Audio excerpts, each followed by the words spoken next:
Salut à tous, bienvenue dans cette nouvelle vidéo à quelques heures du match retour du Paris Saint-Germain contre la Real Sociedad. Le Paris Saint-Germain joue son avenir européen. En tout cas, on va parler encore une fois de Kylian Mbappé. En fin de contrat en juin prochain avec le Paris Saint-Germain, Kylian Mbappé ne prolongera pas dans la capitale française et s'apprête à rejoindre le Real Madrid. Un dénouement qui ne passe pas du tout du côté de la direction parisienne, à commencer par Nasser Al-Khelaifi. Après 7 années de bons et loyaux services, Kylian Mbappé, meilleur buteur de l'histoire du Paris Saint-Germain avec 244 buts en 293 matchs, a décidé de quitter les Rouges et Bleus à la fin de saison. Le champion du monde 2018 a ainsi donné son accord pour rejoindre le Real Madrid, favori de longue date pour accueillir l'international français aux 75 sélections et 46 buts avec les Bleus.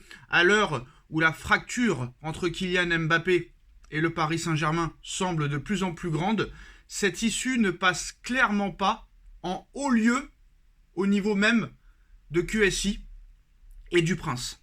Ça ne passe pas. Alors, Nasser Al-Khelaifi est très frustré de ce scénario. Le président parisien s'est depuis fait une raison.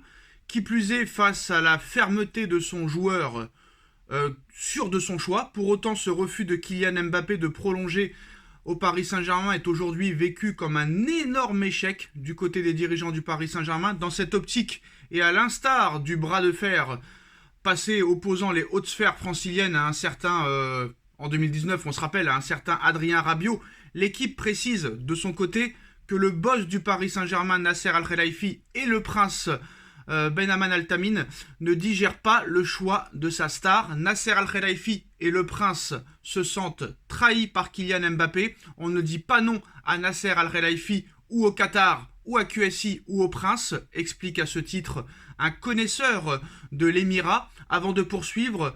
D'ordinaire, quand ils veulent quelque chose, ils l'obtiennent. Le refus de Kylian Mbappé est vécu comme un affront, une trahison, un sentiment d'humiliation, d'autant plus que Paris a tout fait pour Kylian Mbappé, lui a tout donné, et d'autant plus important que le dirigeant parisien avait jusqu'alors tout mis en œuvre pour conserver le numéro 7 tricolore. En effet, que ce soit sur le mercato ou en décidant de faire venir Luis Campos, conseiller football, Olivier Gagne, l'adjoint de Luis Campos, mais également Julien Ménard, responsable de la communication. Nasser Al-Khelaifi a travaillé d'arrache-pied dans cette mission séduction pour tout donner à Kylian Mbappé. Oui, mais voilà, s'il était dans un premier temps parvenu à ses fins avec la prolongation de son protégé en mai 2022, Nasser Al-Khelaifi va cette fois-ci devoir s'incliner, et ce malgré un salaire démentiel proposé à la star parisienne, ou aussi les départs actés de Neymar, Lionel Messi, Marco Verratti, Leandro Paredes à la demande de Kylian Mbappé, et les arrivées de Ousmane Dembélé, Lucas Hernandez, Randal Kolo Muani, Bradley Barcola à la demande de Kylian Mbappé. Désormais contraint d'envisager le futur sans Kylian Mbappé, le Paris Saint-Germain va devoir tourner la page et se lancer dans une nouvelle ère, dans un nouveau projet sans lui. Avant cela, il faudra cependant valider demain soir, mardi, une qualification pour les quarts de finale de la Ligue des Champions face à la Real Sociedad. Pour rappel, le Paris Saint-Germain s'est imposé 2-0 au match aller. Reste désormais à savoir comment Luis Enrique va gérer le cas Kylian Mbappé, quelques heures après l'épisode houleux vécu en terre monégasque. Pour rappel, Luis Enrique a sorti Kylian Mbappé à la mi-temps du match contre l'AS Monaco, et monsieur Kylian Mbappé en a profité pour vite se changer, faire un tour de terrain pour faire des selfies avec les supporters monégasques, faire un tour d'adieu, on va dire, et aller en présidentielle tribune au lieu d'aller avec ses coéquipiers sur le banc. Donc voilà, maintenant, on connaît un petit peu le tempérament de Luis Enrique, on connaît le tempérament de monsieur Nasser Al-Khelaifi. Je pense qu'ils ne vont pas en rester là. Ça, c'est sûr et certain. Et une énorme information vient de tomber. Il faudra être présent lors de la prochaine vidéo. Parce que pour rappel, à chaque fois que quelqu'un a fait un peu de mal au Paris Saint-Germain, que ce soit des autres clubs ou des joueurs en interne, le Paris Saint-Germain s'est toujours vengé. Alors on peut critiquer le Paris Saint-Germain sur certains points, sur l'autorité, sur la gestion, sur l'institution. C'est vrai qu'il y a eu beaucoup d'erreurs. Et comme certains le disent, des fois tu fais tellement d'erreurs que même quand tu veux rattraper, tu ne peux pas rattraper. Mais là, très clairement, ça ne va pas en rester là. Parce que il faut comparer un petit peu cette histoire PSG-Mbappé avec une histoire comme vous, avec un ami que vous avez aidé ou un membre de votre famille que vous avez aidé. Imaginez que vous donnez tout à une personne et que elle, pour vous remercier, elle vous met un couteau dans le dos. C'est le couteau qui fait déborder le vase. Et ça, c'est sûr et certain que Mbappé, je pense, s'en est pris aux mauvaises personnes. Parce que là, on parle du Qatar. Renseignez-vous sur le pays qu'est le Qatar. Vous pensez vraiment que le Qatar va en rester là?